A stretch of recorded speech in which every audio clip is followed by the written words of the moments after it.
Ladies and gentlemen, welcome to the English Daily Book Summary YouTube channel. In order to not stop learning, listen to an English book summary every day for free.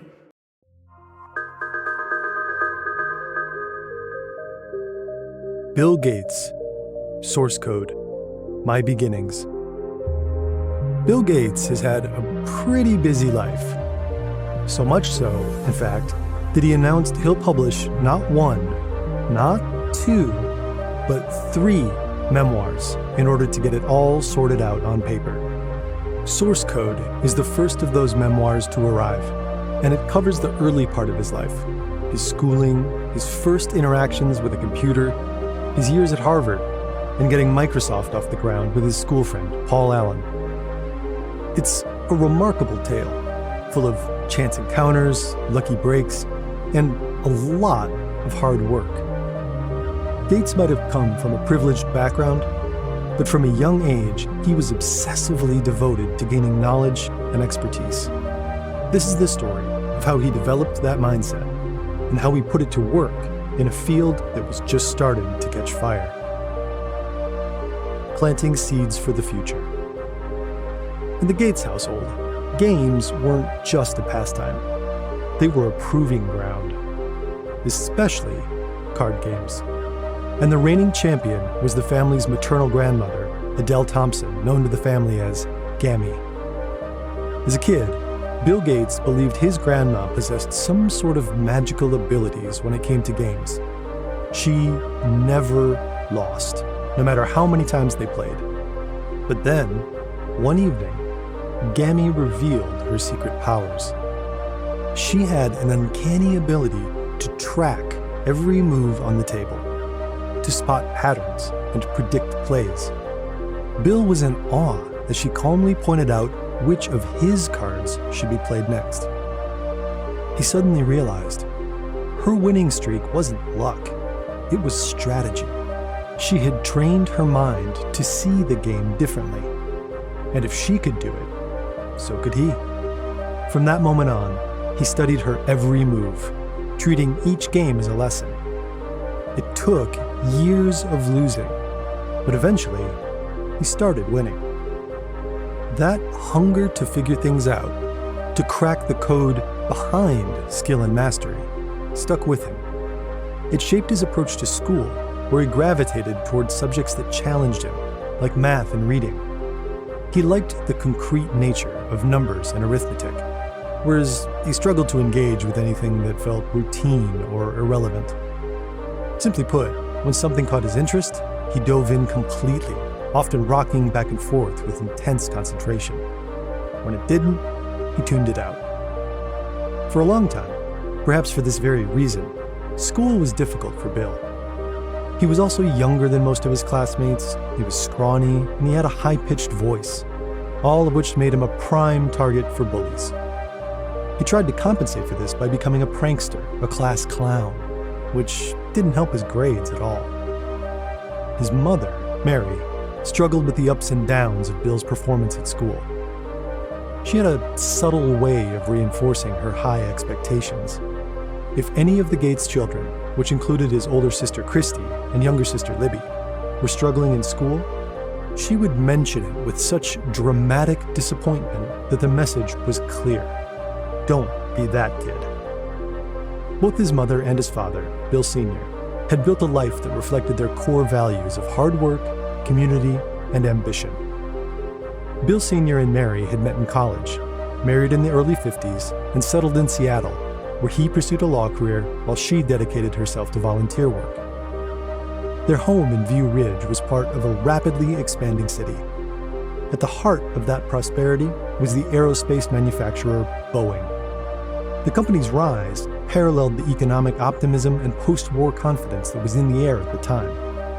The 1962 World's Fair, held in Seattle, captured that spirit, bold, futuristic, and full of possibility. The Gates family attended the fair, which was full of the latest scientific and technological breakthroughs. And even though 7-year-old Bill was more excited about the rides, the fair's promise of a future driven by innovation must have planted a seed in his mind. At home, conversations at the dinner table often revolved around his parents' work his father's cases, his mother's fundraising efforts, discussions about fairness, responsibility, and being a good steward. These were more than ideas. They were a way of life, and Bill and his sisters weren't sheltered from the adult conversations. When their parents had friends over, the kids were expected to engage. Looking back, it's clear that all of these influences, Gammy's strategic competitiveness, his mother's high expectations, and the energy of a growing Seattle, shaped the way he saw the world. Games, school, and even everyday interactions weren't just experiences. They were puzzles to be solved, patterns to be mastered. That mindset, the belief that anything could be figured out with enough focus and effort, would stay with him for the rest of his life. A whole new language. Bill Gates was a precocious youngster. Even before his teenage years, his organizational and leadership skills were blossoming. He started the Contempt Club, where he and his classmates debated politics and social issues. They organized field trips, raising money for community programs, and even visited a local think tank. Witnessing smart people collaborate to solve problems was eye-opening. This was precisely the sort of thing he wanted to do when he grew up. Still, while Gates did well with big research projects, his performance at school continued to be an issue. Recognizing a need for greater challenge, his parents enrolled him at Lakeside, an elite private school. Bill felt out of place with the strict dress code and formal traditions. He even considered failing the entrance exam on purpose. But he decided to give it a chance. At first, he leaned into being an outsider and played the class clown again. But he received a wake-up call when a teacher paired him with the worst-performing student for a group project. The writing was on the wall. Now was the time to prove himself and grow up. It was then that Bill met Kent Evans, a classmate whose ambition was infectious. Like Bill, Kent wasn't into sports and didn't fit in with the cool kids. But despite being 12 years old, Kent was more like a serious-minded adult. He was obsessed with politics and the Vietnam War. He hated Nixon and was an active campaigner for the Democrats. The two quickly became inseparable. During his first year at Lakeside, Gates also spotted a small notice about a computer coming to the school. This, of course, was one of those moments that changed everything.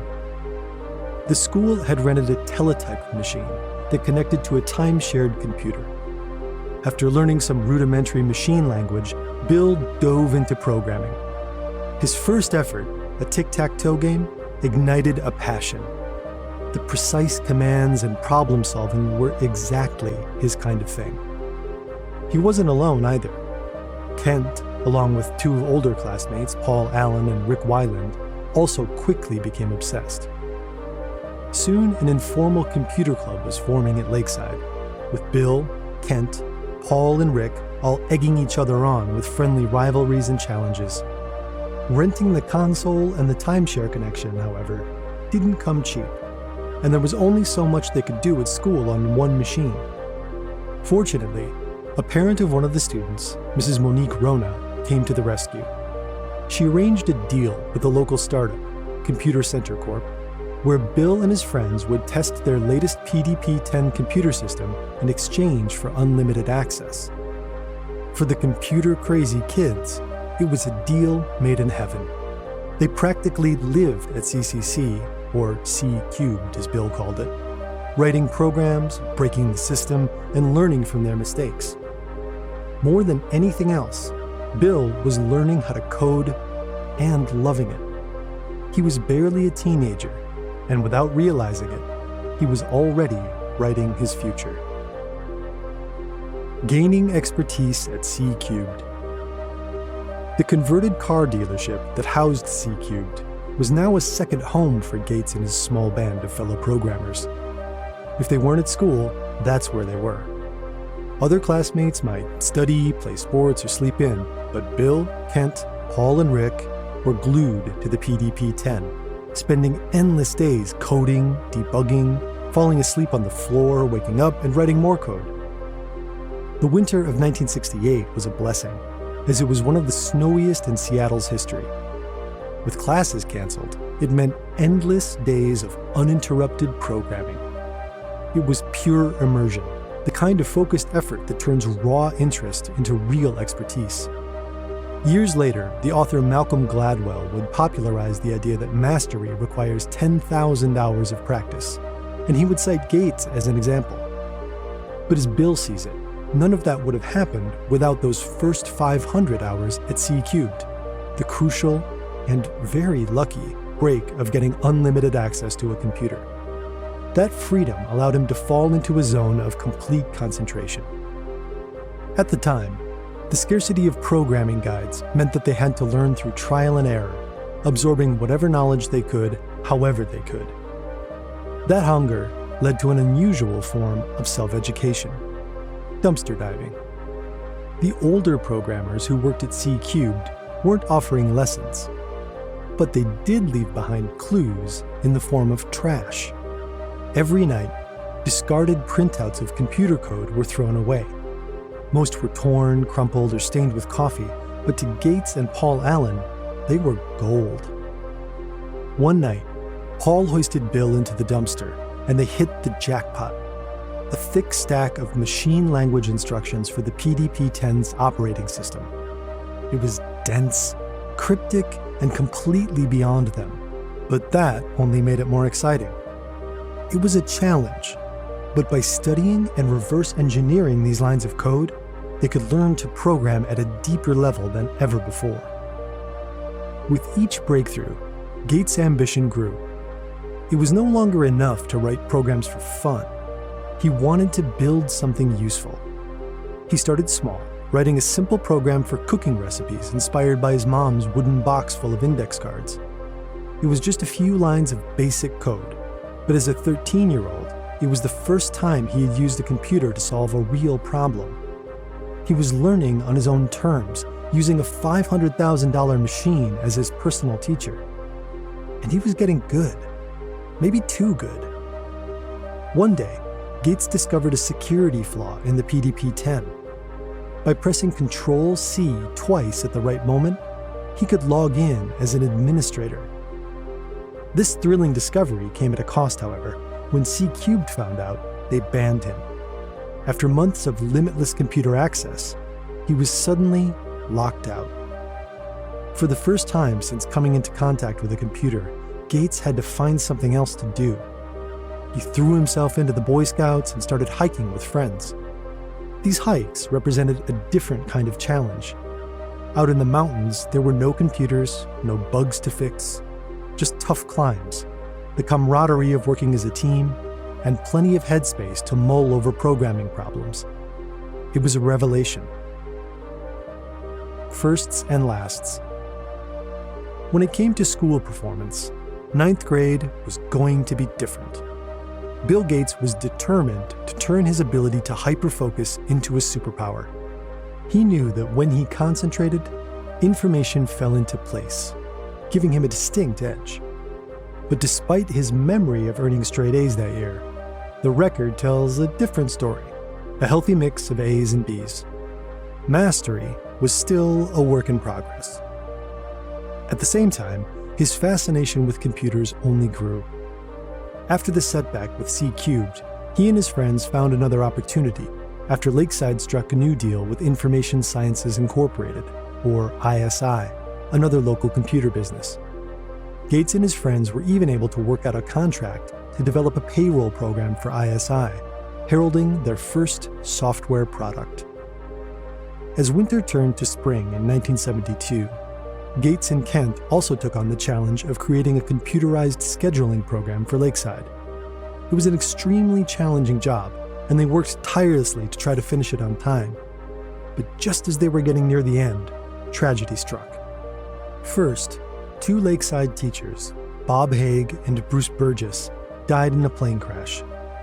Then, not long afterward, Kent died from a fall while climbing nearby Mount Shuksan.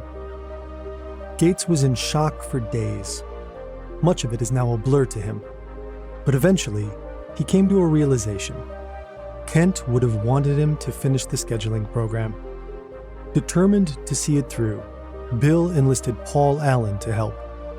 The summer of '72 became a turning point. As they worked together, Bill and Paul forged a stronger bond despite their contrasting personalities. Bill was intensely focused, while Paul had a more free-spirited rock and roll approach to life. Yet their differences only fueled their collaboration, setting the foundation for what was to come. As the summer progressed, their ambitions grew. Reflecting on their work with ISI, they began thinking beyond school projects, recognizing a much bigger opportunity: the rise of microprocessors. They could see the revolution ahead, and they wanted in on it. The Altair breakthrough. In the fall of 1972, Gates was focused on keeping his options open. After spending the summer as a page in Washington, D.C., exploring his interest in politics and law, he returned home to an exciting opportunity: a consulting offer to help the Bonneville Power Administration computerize its power generation process. It was a demanding job, but it proved to be a transformative experience. At Bonneville, Gates received humbling yet invaluable feedback from John Norton, a former NASA programmer who pushed his coding skills to new heights. The programmers at Bonneville saw his potential and advised him to skip college altogether, insisting he was already skilled enough to launch a tech career. But Gates wasn't convinced. He felt the need to challenge himself against the best students. Accepted to Harvard, Yale, and Princeton, the decision ultimately wasn't a tough one. His family expected him to choose Harvard, and so he did. At the time, the Boston area was a high-tech hub thanks to government funding and MIT's defense projects. When Gates arrived at Harvard, his dorm was right across from the Aiken Lab, home to a PDP-10 computer connected to ARPANET, the early internet. Gates quickly secured access to the lab and its resources. Gates's life at Harvard was a whirlwind of last-minute studying and applied math, a major he chose for its flexibility. After all, math could apply to just about anything. Meanwhile, Paul Allen and his girlfriend also settled in Boston, with Paul working at the Honeywell Corporation and adjusting to life as an employee. Gates's college friends finally met Paul, the cool older brother with a beard, guitar, and endless ideas about microprocessors. Bill and Paul hadn't lost their entrepreneurial drive either. One of Paul's ideas was to use inexpensive microprocessors to make affordable personal computers that would rival IBM's expensive systems. Gates was also intrigued but hesitant about the challenges of basing a business around hardware. Software, however, was a different story. All you needed was brains and time. But then, in the January 1975 issue of Popular Electronics, came a big announcement. The Altair 8800, a $397 computer kit that heralded the dawn of the PC era. It was rudimentary, but Gates and Paul immediately saw its potential for business applications. The only problem was that they didn't have an Altair or the Intel 8080 microprocessor chip to test their software. But Paul had a solution. They could use Harvard's PDP-10 computer to create a simulation of the Intel 8080 chip. Gates was then able to create and test a compact version of BASIC for the Altair. BASIC stands for Beginner's All-Purpose Symbolic Instruction Code. And with the Altair BASIC that Gates wrote, home users would be able to enter and run more useful programs. With the help of Monty Davidoff, a freshman math major, they barreled through a 6-week marathon of coding and finished the Altair BASIC program by March. Their effort earned them a meeting with Micro Instrumentation and Telemetry Systems Incorporated, or MITS, the Albuquerque, New Mexico company that made the Altair 8800. Paul flew out and fed the BASIC program to the computer, and everyone watched in amazement as it ran flawlessly. Even Paul was surprised by how well it worked, and he proceeded to test its limits by typing in a version of the Lunar Lander game, which also ran perfectly. Ed Roberts, the head of MITS, was ecstatic and quickly agreed to a licensing deal. Soon after, Paul and Bill formalized their partnership. All they needed was a name for their business. Paul suggested that, since they were combining microprocessors with software, why not call themselves Microsoft? Bill agreed. However, there wasn't exactly smooth sailing from there. Harvard soon found out that Gates had used the school's PDP-10 for commercial purposes, which was unauthorized given that the lab was funded by the government. It led to an intense confrontation with the lab's associate director and the administrative board. Gates wrote a letter of apology, taking full responsibility, which ensured that his classmate Monty wouldn't get into any trouble. Meanwhile, their BASIC program quickly evolved and improved. But before they could strike new deals and grow the company, there was one more hurdle they'd have to clear. Freed by arbitration. The Altair 8800 far exceeded anyone's expectations. Unbeknownst to anyone at the time, there was a major interest in home computers, even early ones like the Altair 8800, which arrived disassembled and could do very little on its own. But as MIT's co-founder Ed Roberts toured the US and built up excitement, hobbyists began to gather and create influential groups like the Homebrew Computer Club, which ignited the spark of the personal computer revolution. Amid the excitement, Bill and Paul found themselves at the helm of a real software company. They had a clear vision of the future, one where high-quality software would be just as essential as the increasingly powerful microprocessors fueling the rise of personal computers.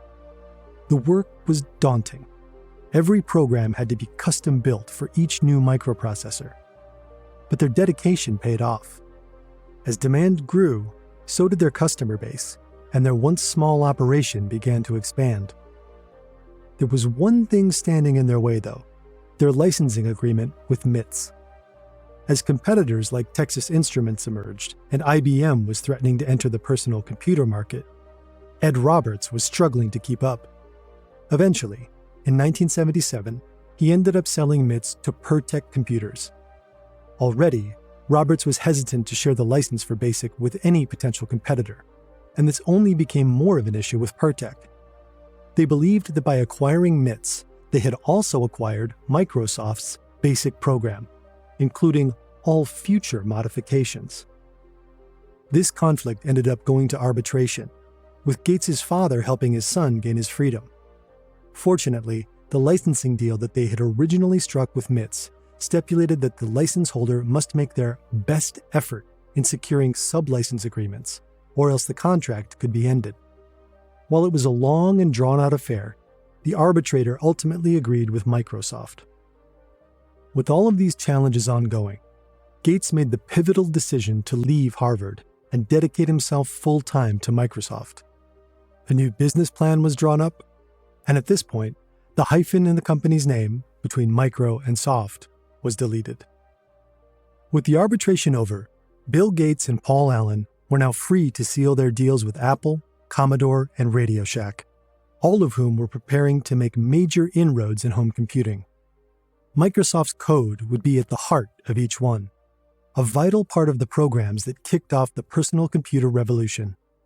It would play a central role in the coming revolution, opening doors for millions and proving that anyone could create something of value in the world of computing. What happened next? Well, that's a story for Bill's next memoir.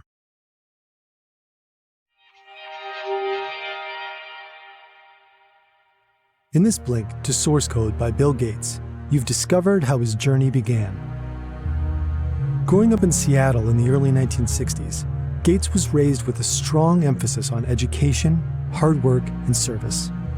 His grandmother instilled in him the value of perseverance, teaching him that diligence and continuous learning, even in the face of failure, could lead to mastery and success. He carried these lessons into his schooling, where he was first introduced to computers and immediately became fascinated with coding and programming. With the stroke of luck, Gates and his friends gained extended access to computers, spending countless hours mastering programming languages. By high school, he had landed his first jobs developing payroll and scheduling programs, which led to even more opportunities before he entered college. At Harvard, He and Paul Allen collaborated to create a basic computer program for an early home computer, an endeavor that ultimately led to the founding of Microsoft. Through strategic deals with Apple, Radio Shack, and Commodore, Microsoft laid the foundation for its future success, shaping the technology landscape for decades to come. Okay, that's it for this Blink. We hope you enjoyed it. If you can, please take the time to leave us a rating.